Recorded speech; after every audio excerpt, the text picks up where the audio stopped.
Bismillahirrahmanirrahim. Assalamualaikum warahmatullahi wabarakatuh.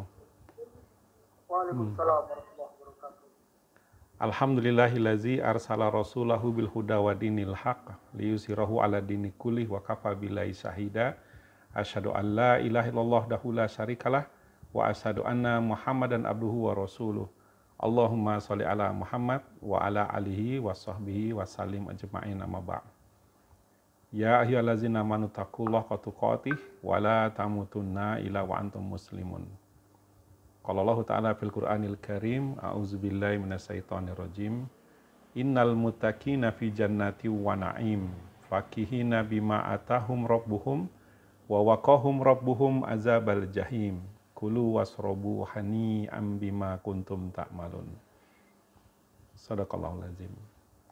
Sahabat filah yang dirahmati Allah Subhanahu wa taala, alhamdulillah kita dapat bertemu kembali pada malam hari ini dalam kajian Tazkiyatun Nafs. Tentu semua ini adalah atas karunia dan nikmat dari Allah Subhanahu wa taala kepada kita semua. Ya, Allah pilih kita untuk hadir di malam hari ini. Semoga Allah Subhanahu wa taala menjadikan kita termasuk hamba-hambanya yang istiqomah di jalan al-haq hingga akhir hayat kita. Amin ya Allah ya rabbal alamin. Salam dan salat senantiasa tercurah kepada Nabi kita, Nabi Muhammad sallallahu alaihi wasallam, kepada keluarganya, sahabat, tabi'in, tabi'in dan umat Rasulullah hingga akhir zaman. Ya, semoga kita semua termasuk hamba-hamba pengikut ya dari Nabi sallallahu alaihi wasallam yang akan mendapatkan syafaat beliau di yaumil qiyamah. Amin ya Allah ya rabbal alamin. Sahabat filah yang dirahmati Allah Subhanahu wa taala, tema kajian Tazkiyatun Nafs kita pada malam hari ini insyaallah kita akan membahas mengenai bab ketaatan ya. Ya tentu sebagai seorang mukmin gitu ya. Ketaatan ini adalah menjadi ukuran ya, sejauh mana kita beriman kepada Allah Subhanahu wa taala ya, tidak hanya mengungkapkan gitu ya melalui lisan kita saja ya bahwa kita beriman kepada Allah Subhanahu wa taala, tapi konsekuensi dari iman itu maka kita harus menunjukkan ketaatan kita kepada Allah Subhanahu wa taala ya. Jadi nggak cukup gitu mengatakan bahwa saya muslim, saya beriman kepada Allah dan Rasul-Nya ya, tetapi ya tidak dibuktikan dengan amal, tidak dibuktikan dengan tindakan, tidak dibuktikan dengan komitmennya kepada ketaatan kepada Allah Subhanahu wa taala.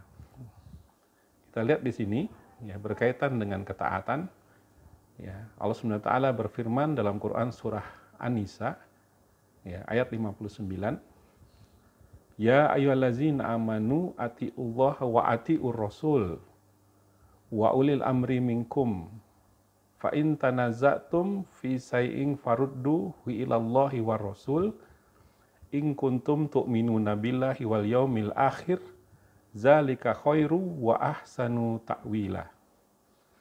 Hai orang-orang yang beriman, taatilah Allah dan taatilah Rasul-Nya dan ulil amri di antara kamu. Kemudian jika kamu berlainan pendapat tentang sesuatu, maka kembalikanlah ia kepada Allah, Al-Quran, dan Rasul, sunnahnya, jika kamu benar-benar beriman kepada Allah dan hari kemudian. Yang demikian itu lebih utama bagimu dan lebih baik akibatnya. Ya, Quran Surah An-Nisa ayat 59. Ya, begitu jelas di sini ya perintah Allah SWT kepada kita semua ya untuk menaati Allah, untuk menaati Rasul ya, dan ulil amri. Ya, nah tentu saja ketaatan ini ya harus kita tunjukkan dengan sungguh-sungguh gitu ya, terutama dalam hal ya mengikuti atau menjalankan apa yang diperintahkan oleh Allah dan Rasul-Nya ya, dan menjauhi apa yang dilarang oleh Allah dan Rasul-Nya. Ya, berdasarkan Quran surah An-Nisa ayat 59 tadi, ya Imam Ahmad berpendapat, Imam Ahmad rahimahullah, bahwa ketaatan selain kepada Allah dan Rasul-Nya itu juga diberikan kepada ulama dan umaro Ya, jika apa? Jika keduanya mengajak dan memerintahkan untuk taat kepada Allah. Nah, generasi salafus soleh mengumpulkan sifat dua kelompok tersebut dalam diri mereka.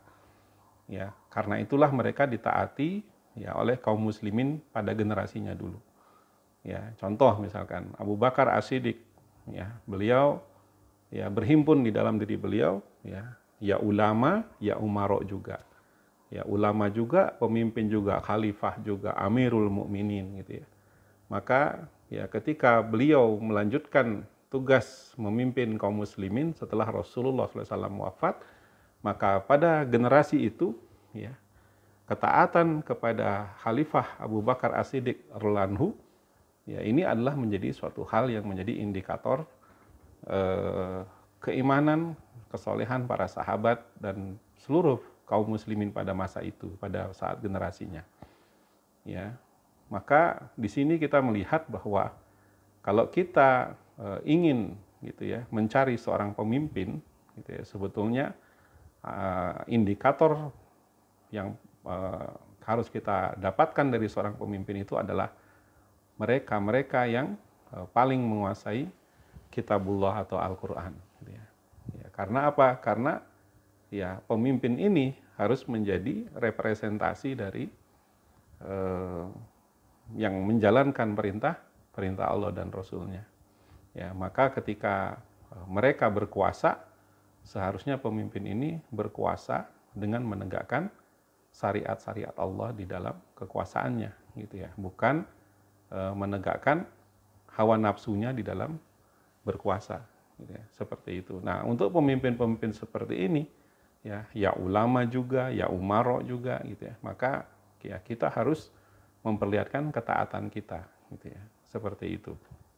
Jadi sahabat fillah yang dirahmati Allah Subhanahu wa taala, ya bukan berarti ketika disebutkan ya ayyuhallazina amanu atiullah wa atiur rasul wa ulil amri minkum, bukan berarti ya ketika kita diperintah untuk menaati ulil amri ya atau pemimpin di antara kita gitu ya, bahwa ya ketika dia memerintahkan perkara-perkara yang tidak sejalan dengan syariat Allah Subhanahu wa taala ya nggak perlu diikuti.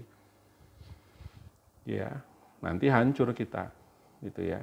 Karena ya kita melihat gitu ya kondisi pada hari-hari sekarang ini gitu ya, di mana kaum muslimin dipimpin oleh sebagian besar pemimpin yang tidak memimpin dengan kekuasaan Allah, ya dengan tidak menjalankan syariat Allah, maka kita melihat gitu ya bahwa tidak semua ya perintah-perintah pemimpin itu harus kita taati. Ya. Jadi kita harus sebagai seorang muslim itu punya sikap kritis gitu ya. Jangan mau ya diajak hancur, jangan mau ikut hancur, ya seperti itu. Ya, nah di sini kita akan melihat titik tekan lagi kepada taat kepada Rasulullah dan ulil amri. Ya. Yang halal, ya insya Allah adalah apa yang Rasulullah halalkan, dan yang haram ya adalah apa yang beliau haramkan, dan agama adalah yang beliau syariatkan. Ya, seperti itu ya sahabat sekalian prinsipnya. Adapun orang lain selain Rasulullah SAW, ya seperti para ulama, ya para syekh, gitu ya, umaro, raja-raja, maka kewajiban taat kepada mereka itu hanya ketika mereka taat kepada Allah. Ya, karena mereka bisa saja memerintahkan hal-hal yang tidak sejalan dengan syariat. Nah ini yang tadi saya jelaskan, saya sampaikan. Ya. Jadi jika mereka taat kepada Allah dan Rasulnya, ya maka kita pun harus taat kepada mereka, pada ulil amri tersebut. Ya, jadi di sini kalimatnya memang bukan taatilah Allah, ya taatilah Rasul dan taatilah ulil amri, bukan seperti itu. Ya, jadi taatilah Allah dan Rasulnya, ya taatilah Allah, taatilah Rasulnya dan ulil amri. Artinya di sini ya ketaatan kepada ulil amri itu tergantung, ada syaratnya. Ya, selama dia taat kepada Allah dan Rasulnya, kita ikuti. Ya, kalau dia tidak taat pada Allah dan Rasulnya, ya kita ya tahan dulu, ntar dulu nih. Ya, bener nggak nih apa yang disuruhnya gitu ya. Jangan sampai ya dia mengajak kita kepada penyimpangan, mengajak kita kepada keburukan, kita ikuti maunya. Ya, seperti itu, sahabat sekalian. Jadi ketaatan itu tidak bisa kita berikan secara sembarangan, gitu ya.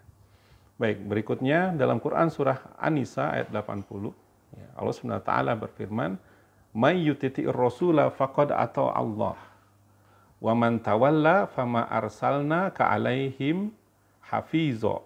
Ya. Barang siapa yang mentaati Rasul, sesungguhnya ia telah mentaati Allah. Ya, dan barang siapa yang berpaling dari ketaatan itu, maka kami tidak mengutusmu untuk menjadi pemelihara bagi mereka. Quran surah An-Nisa ayat 80. Ya, kita ingin kadang-kadang bertanya gitu, ya, bagaimana cara kita menaati Allah gitu ya? Gimana caranya gitu ya? Maka cara untuk menaati Allah adalah dengan menaati Rasulullah Sallallahu Alaihi Wasallam. Ya, karena apa yang datang dari Rasulullah Sallallahu Alaihi Wasallam, ya itu semuanya dari Allah Subhanahu Wa Taala. Ya, tidak ada ucapan, ya, perintah, larangan yang datang dari Rasulullah itu yang dikarang, ya, oleh Rasulullah atau berasal dari hawa nafsu Rasulullah, nggak ada. Ya, semuanya itu atas bimbingan wahyu dari Allah Subhanahu Wa Taala. Ya, jadi bagi kita di dalam Islam sebagai seorang mukmin sejati, maka Al-Quran dan As-Sunnah, ya, itu adalah sumber pedoman kita di dalam menjalani kehidupan ini. Ya, jadi kita tidak perlu bertanya mengapa Rasulullah memerintahkan sesuatu. Ya, ya itulah mengapa ketika ya para muslimah dulu dikumpulkan di Madinah gitu ya, ketika perintah untuk berjilbab menggunakan hijab itu turun dari Allah Subhanahu wa taala, ya maka ya Rasulullah mengumpulkan para muslimah, kemudian dikatakan kepada mereka, wahai para muslimah, mulai hari ini kalian semua harus berhijab, kalian semua harus berjilbab, menutupkan aurat kalian dengan rapih gitu kan.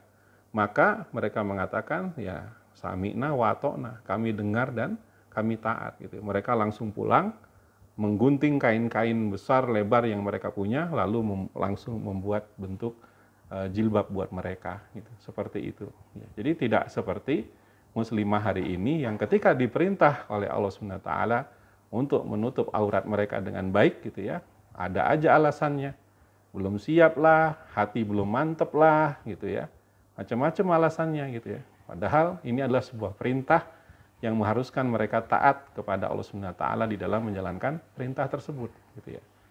Ya, makanya ya kita melihat di generasi sekarang gitu ya.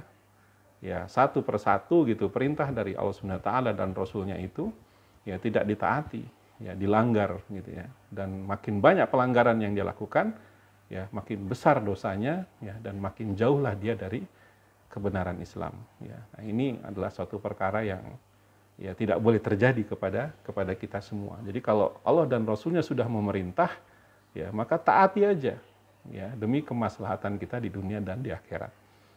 Ya. Nah, namun kalau ulil amri bisa jadi dia memerintahkan sesuatu yang tidak diperintahkan oleh Rasulullah SAW, bahkan perintah mereka bisa jadi mengandung kemaksiatan gitu ya, maka tidak ada kewajiban untuk menaati mereka jika berbuat begitu. Ya, kita tahu menjelang akhir zaman gitu ya, banyak pemimpin-pemimpin ya di negeri-negeri muslim sekalipun gitu ya, mereka memimpin tidak menggunakan syariat Islam.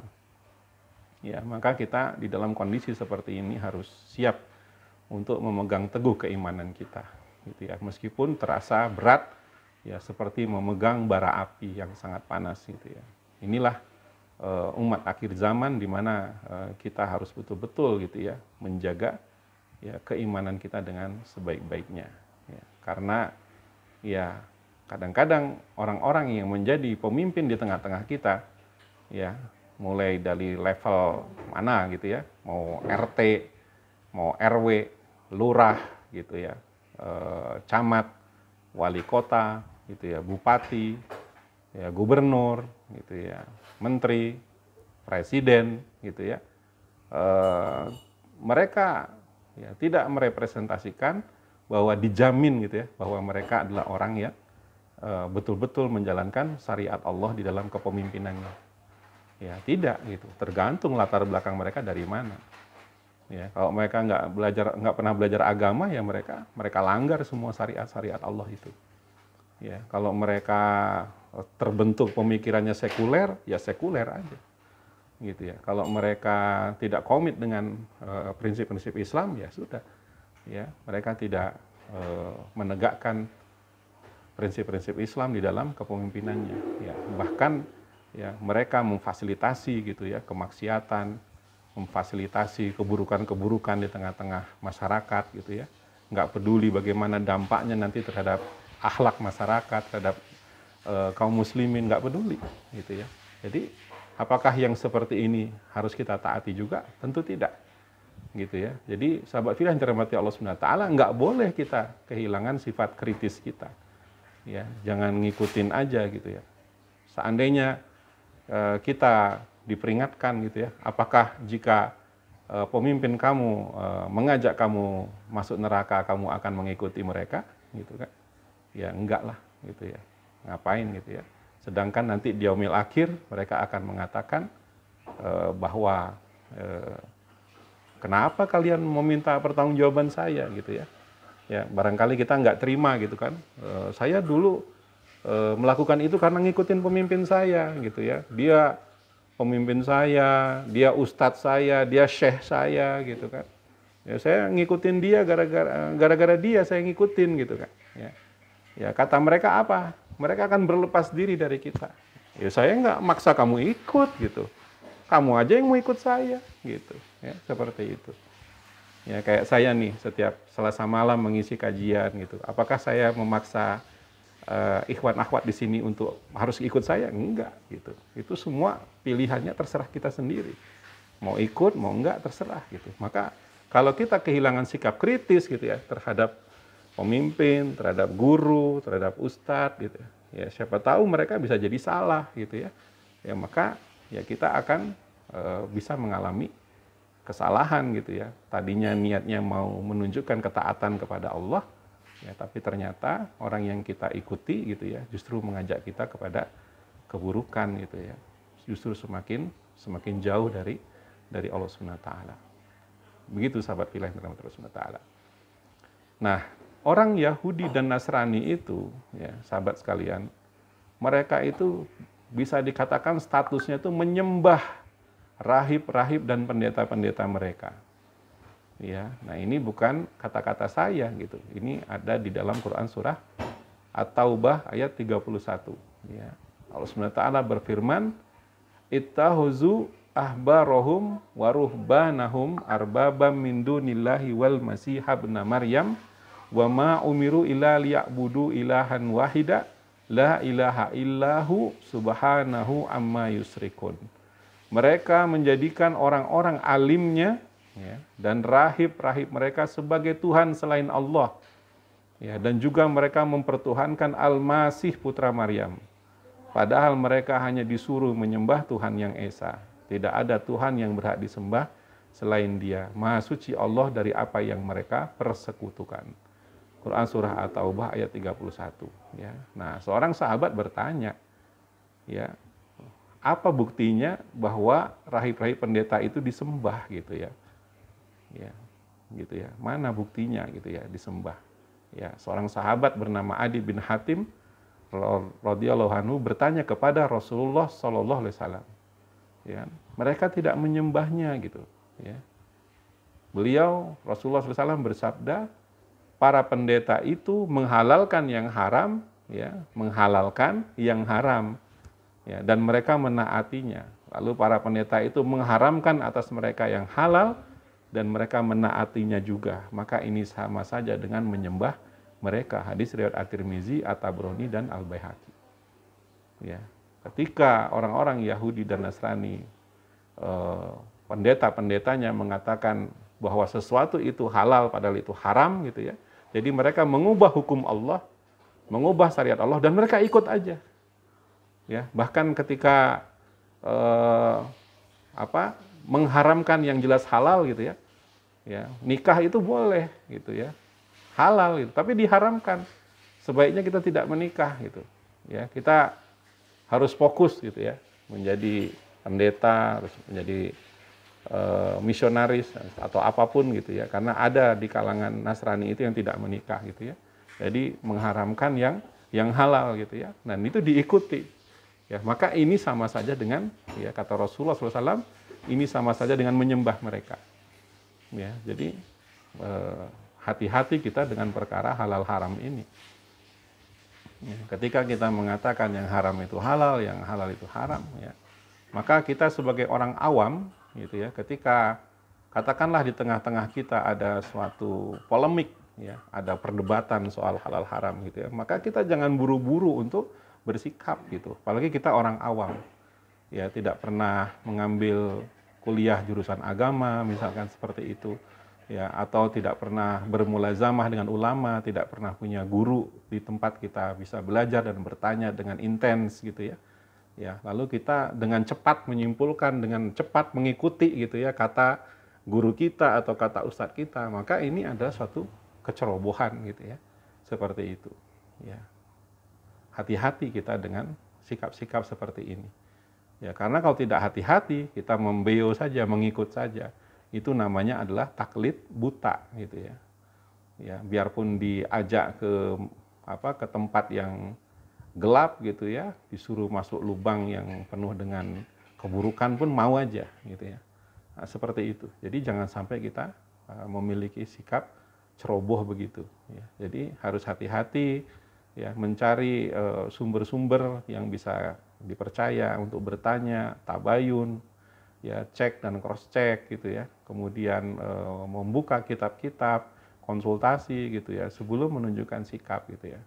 Ya, makanya ya kalau kita bukan orang yang ahli banget gitu ya, ya ranah seperti bidang fikih gitu ya, ranah-ranah hukum agama itu ya sebaiknya memang ya tidak menjadi bahan utama pembahasan kita gitu ya, karena itu ranahnya orang-orang yang memang spesialis di syariah Islam. Mereka lebih pantas untuk mengupasnya, ya, lebih pantas untuk membahas hal-hal seperti itu. Ya, kita sebagai orang awam, ya kita nggak berani lah gitu ya untuk berpendapat dan lain-lain. Ya, kalaupun berpendapat, ya mungkin kita hanya mengambil menurut ulama ini, menurut mazhab ini itu seperti ini gitu ya, bukan menurut saya. Nah itu ya. Seperti itu. Ya, jadi kita harus menyandarkannya pada ulama-ulama yang sudah jelas gitu ya, punya kredibilitas ya, dalam persoalan hukum Islam seperti itu. Jadi nggak bisa sembarangan. Ya, nah di orang Yahudi Nasrani itu mereka secara serampangan gitu ya. Bahkan ya ketika Paulus menciptakan kemusyrikan di agama Nasrani dengan membuat bahwa Tuhan itu ada 3 gitu ya. Trinitas gitu ya, bahwa ada Tuhan Yesus, ada Tuhan Bapa, ada Tuhan Anak gitu ya, jadi ada 3 gitu ya. Ini adalah suatu perkara yang luar biasa penyimpangannya ya, padahal agama yang dibawa oleh Nabi Isa alaihissalam itu agama tauhid ya, tapi bisa belok kayak gitu jauhnya dan diikuti sampai generasi sekarang ini ya, sampai pas ditawarkan konsepsi tauhid dalam Islam ya kepada orang-orang Nasrani, ya mereka nggak ini. Apalagi orang Yahudi Zionis. Ya, orang Yahudi Zionis itu sudah nggak mengikuti Taurat. Taurat yang asli pun udah nggak tahu ada di mana, gitu kan? Ya, mereka itu saat sekarang ini, terutama Zionis Laknatullah ya, Israel itu sebagian besar mengikuti kitab Talmud namanya. Nah, kitab Talmud ini lebih mirip seperti kitabnya para penyembah berhala lah seperti itu.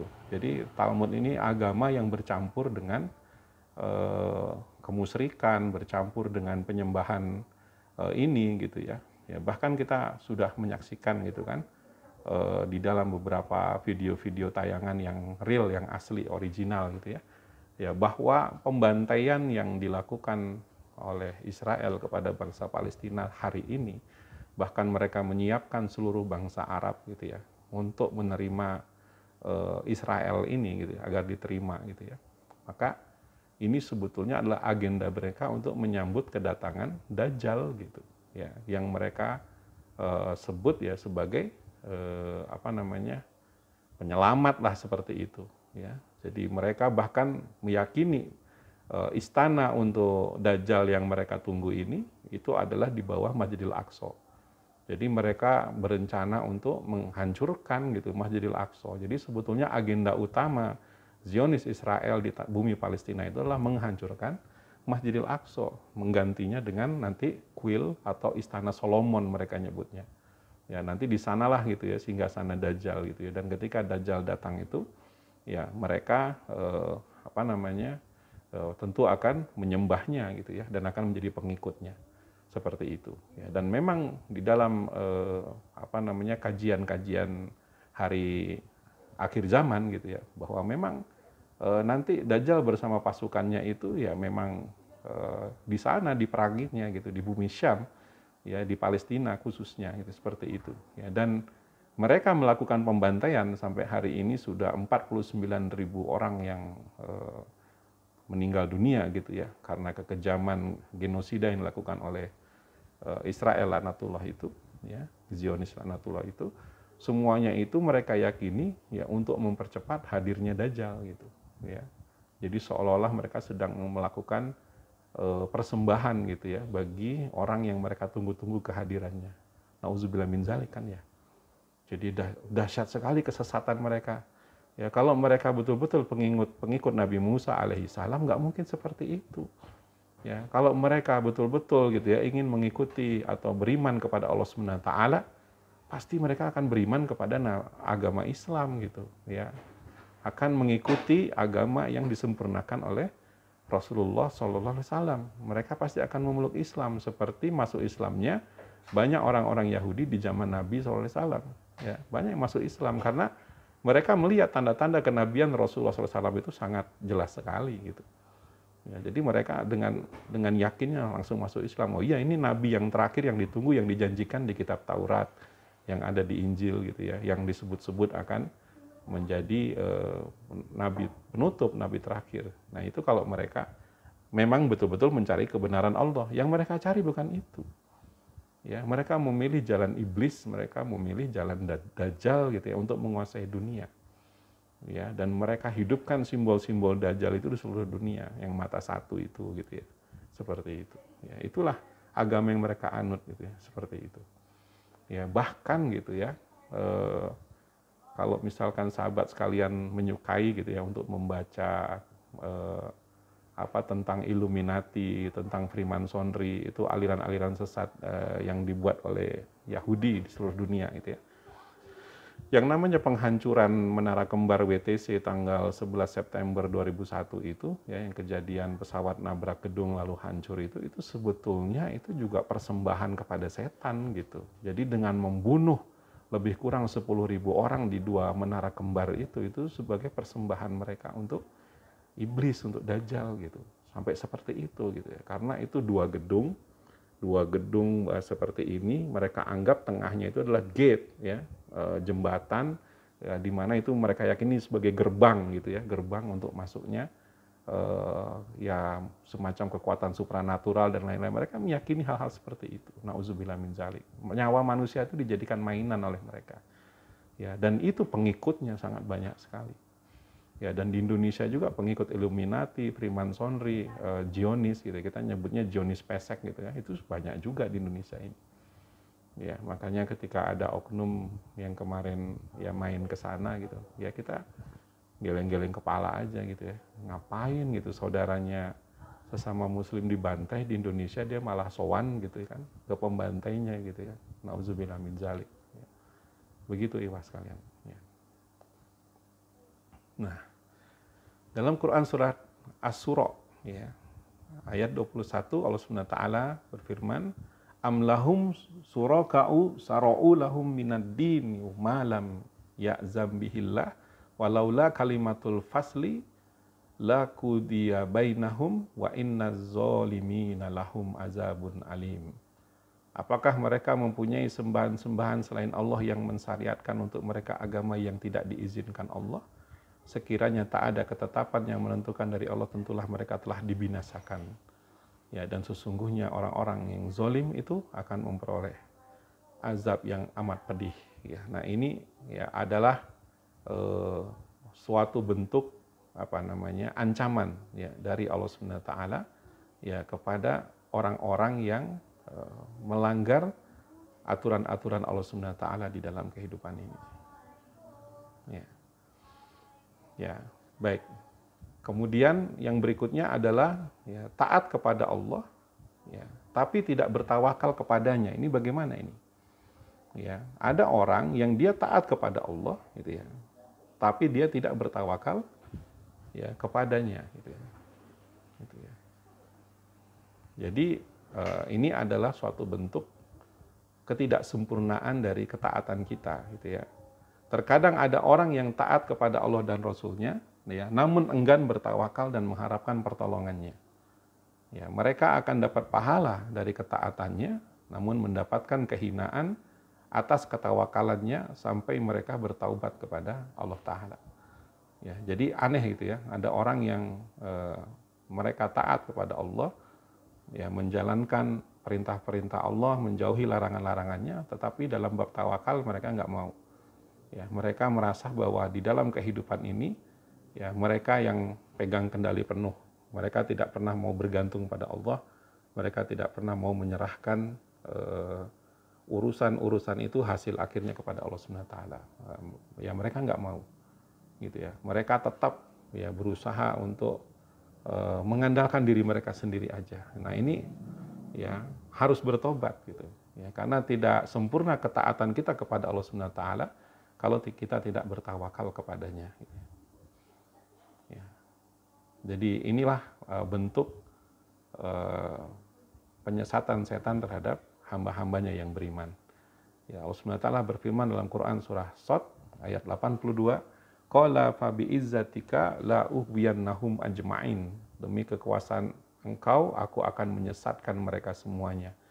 Ya, ini azam tekad setan ini ya kepada manusia gitu ya, bahwa mereka akan menyesatkan semua manusia yang ada di muka bumi ini sebanyak-banyaknya untuk menemani mereka di neraka.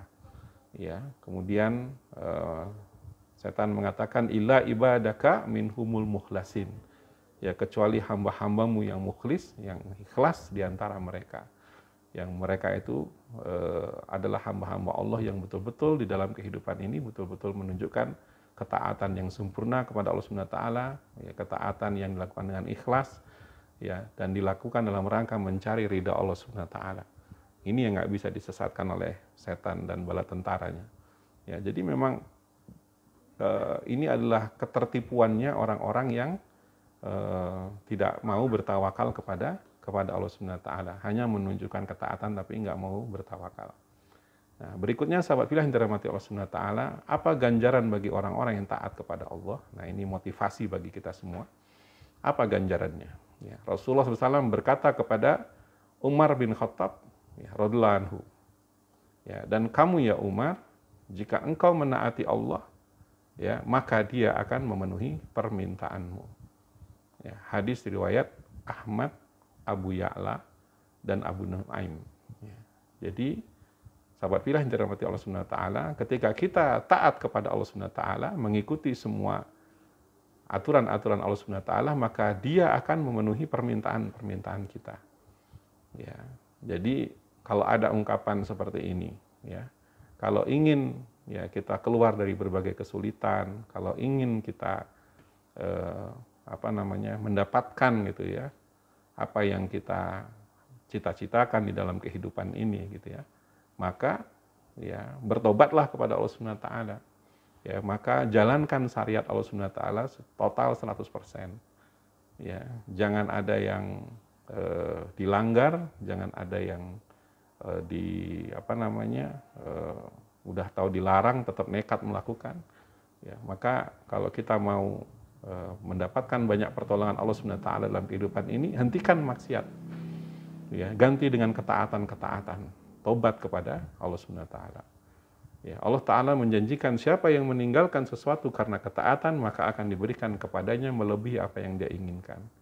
Maksudnya adalah meninggalkan perkara yang dibenci Allah, ya tentu dengan penuh rasa harap, ya, rasa cinta dan rasa takut. Ya. Pahala akan diberikan sesuai dengan kadar ketaatannya kepada Allah Ta'ala. Ya, jadi ganjarannya sangat besar sekali, ya sahabat sekalian, ketaatan ini.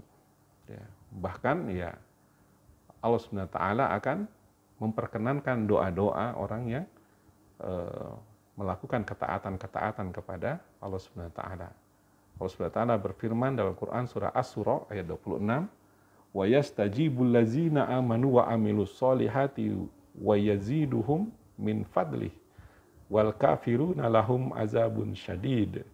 Dan dia memperkenankan doa orang-orang yang beriman serta mengerjakan amal yang soleh dan menambah pahala kepada mereka dari karunia-Nya. Dan orang-orang kafir bagi mereka azab yang sangat keras. Ya, Quran surat Asy-Syura ayat 26.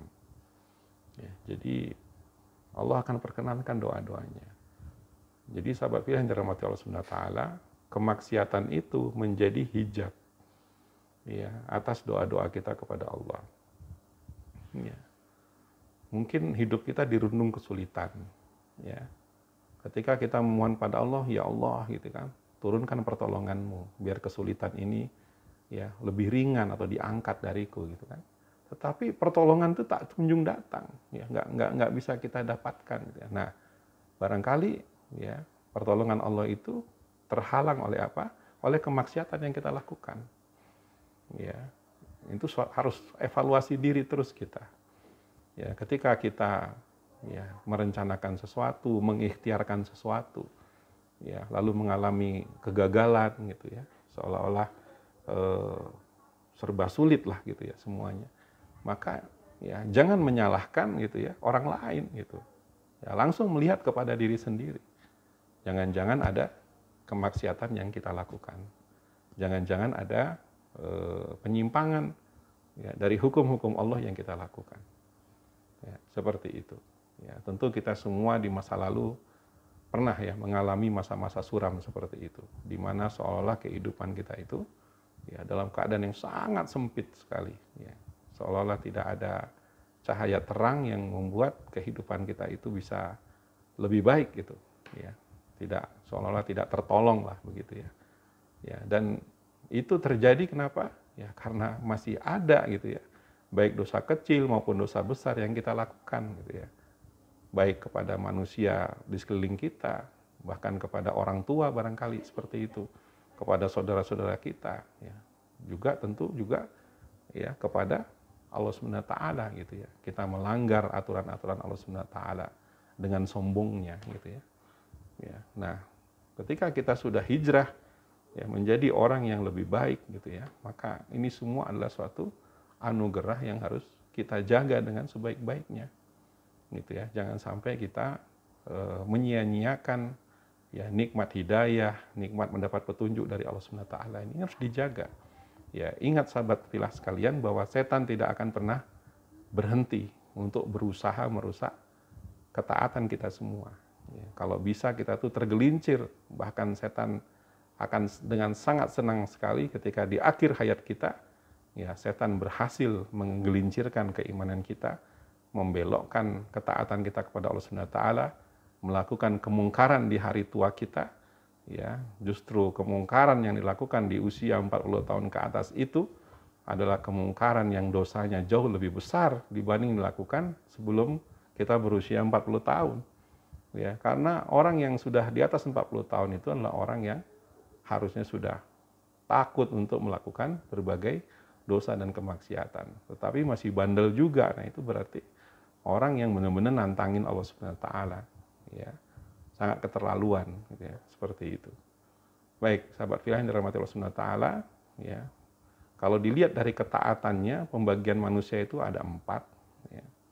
Yang pertama, manusia itu ada yang memang pencinta dunia murni, ya, yaitu mereka yang memang berpaling dari akhirat. Mereka nggak peduli soal akhirat. Ya, pokoknya ikuti aja hawa nafsu dalam hidup ini. Ya, persetan dengan ketaatan kepada Allah Subhanahu wa taala, ya, masa bodoh dengan aturan-aturan Allah Subhanahu wa taala, semua saya langgar. Ya. Riba haram, nggak ada tuh cerita riba haram, ya.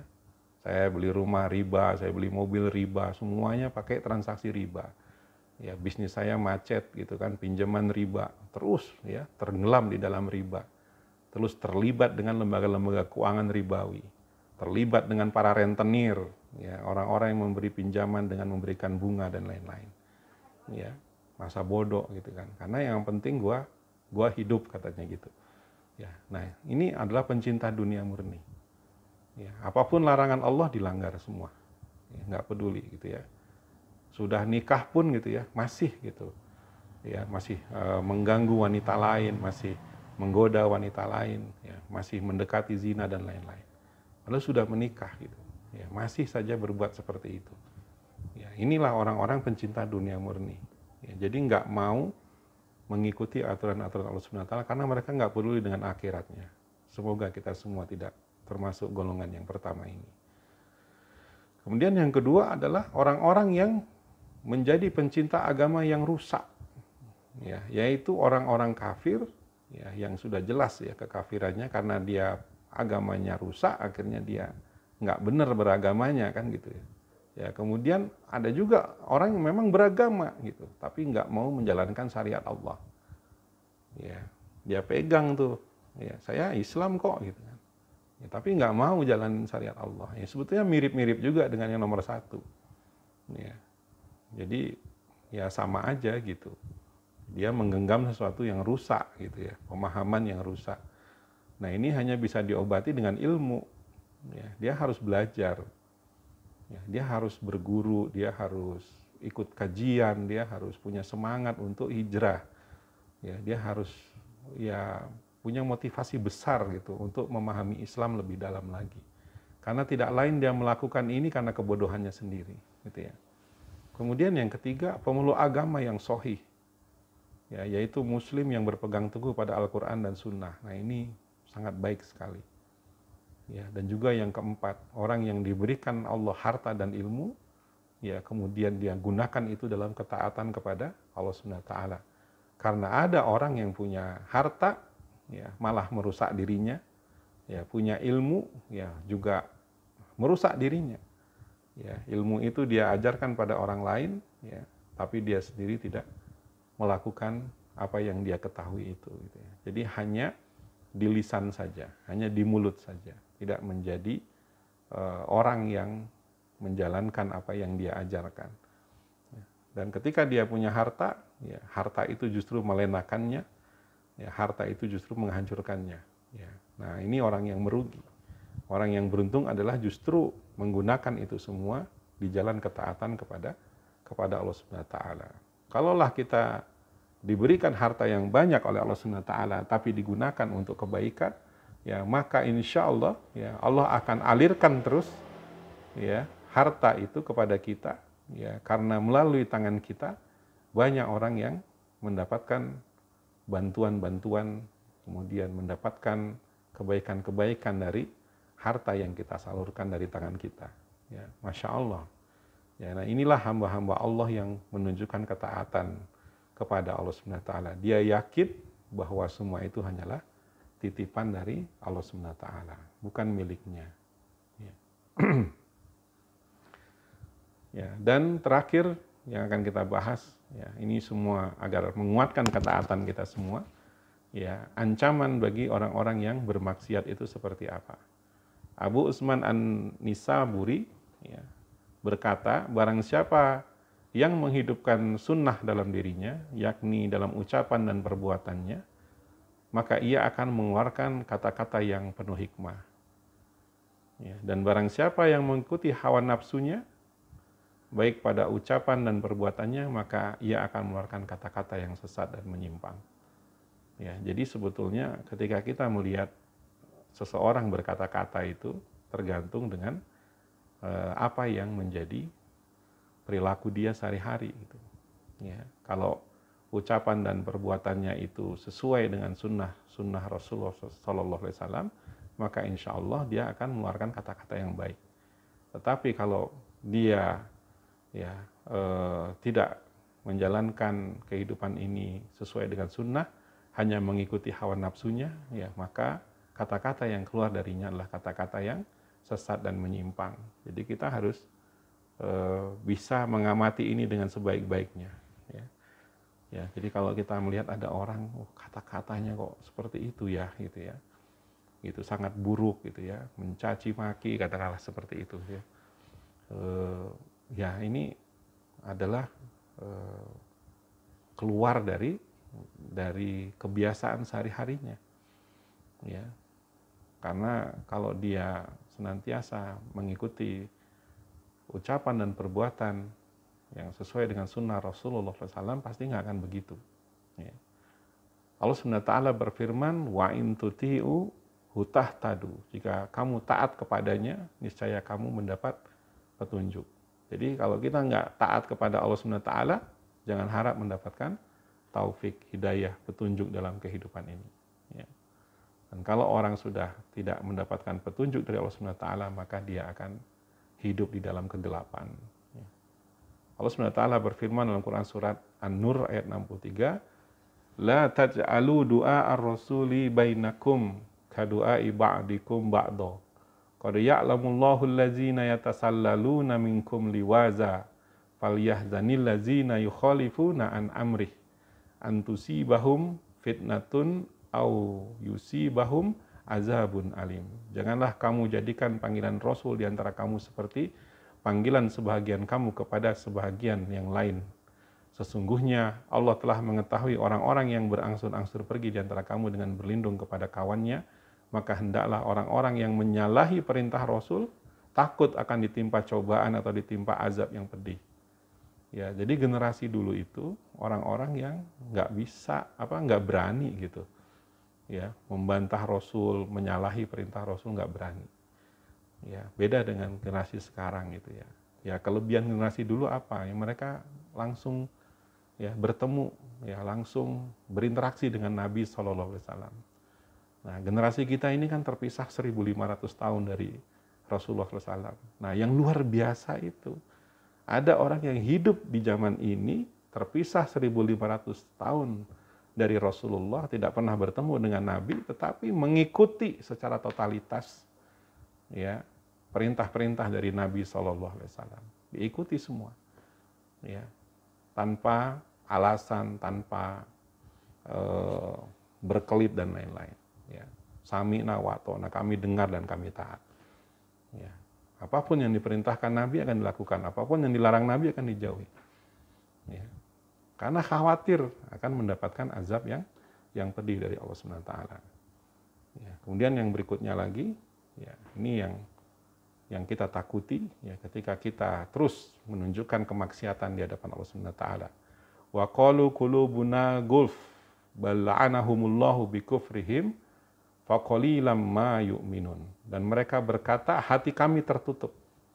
Ya, tetapi sebenarnya Allah telah mengutuk mereka karena keingkaran mereka. Ya, jadi mereka terus mengingkari gitu ya.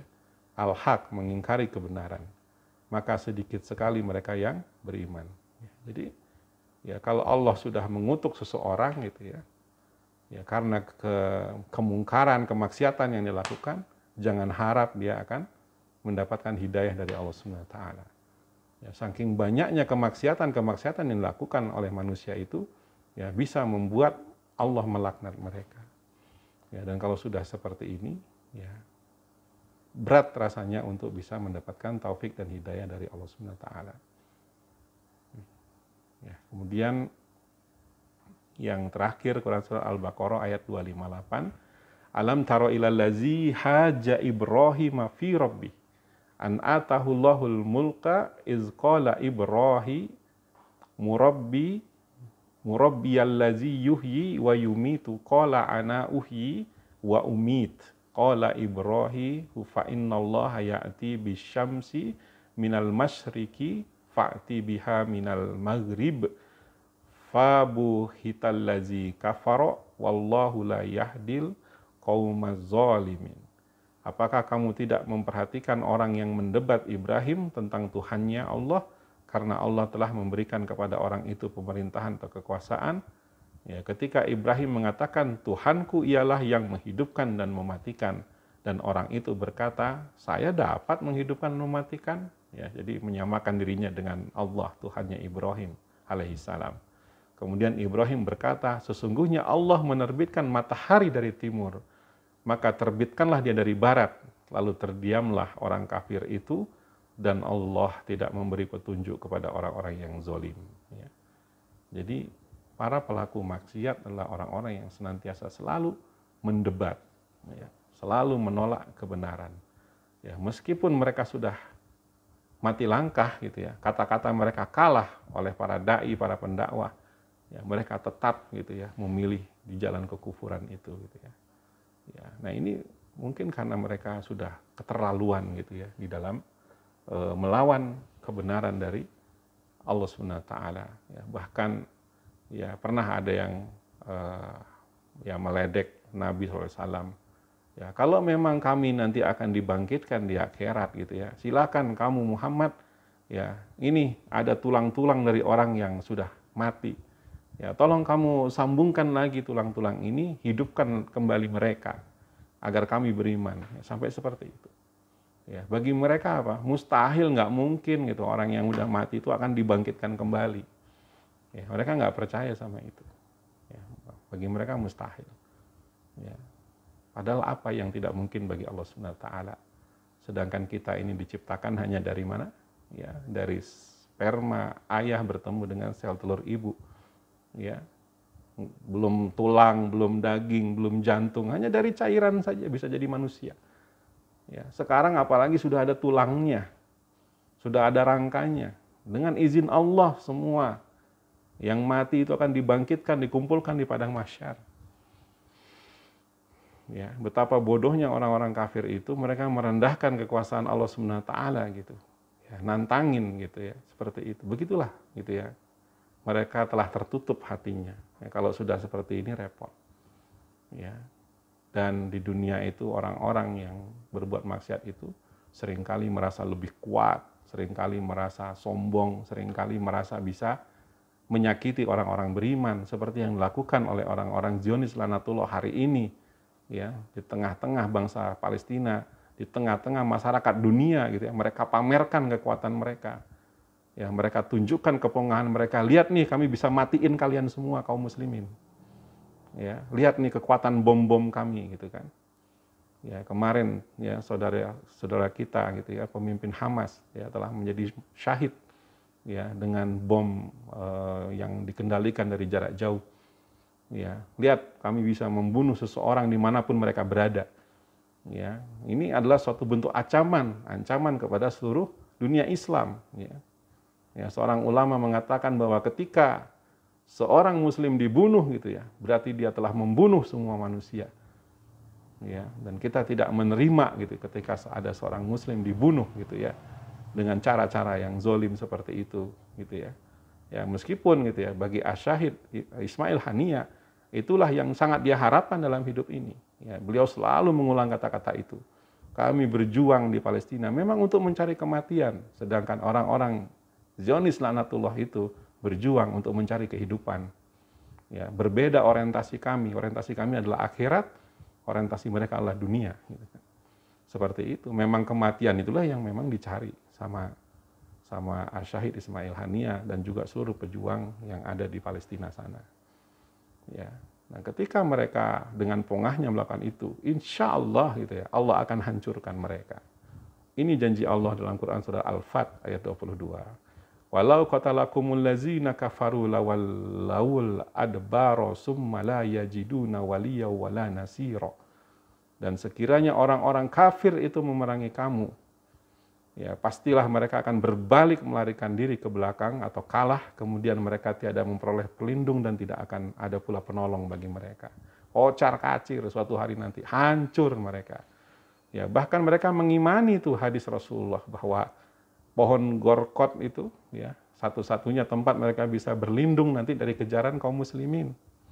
Ya, makanya orang-orang Yahudi menanam pohon gorkot itu sebanyak-banyaknya di kawasan mereka di Israel sana. Ya, aneh kan? Ada orang yang nggak mengimani Islam tapi mengimani gitu ya hadis Rasulullah, aneh kan? Ya, karena mereka tahu gitu ya bahwa nggak ada yang salah dari Al-Quran, nggak ada yang salah dari apapun yang datang dari Rasulullah SAW. Ya, mereka melihat Danau Tiberias mengering gitu ya.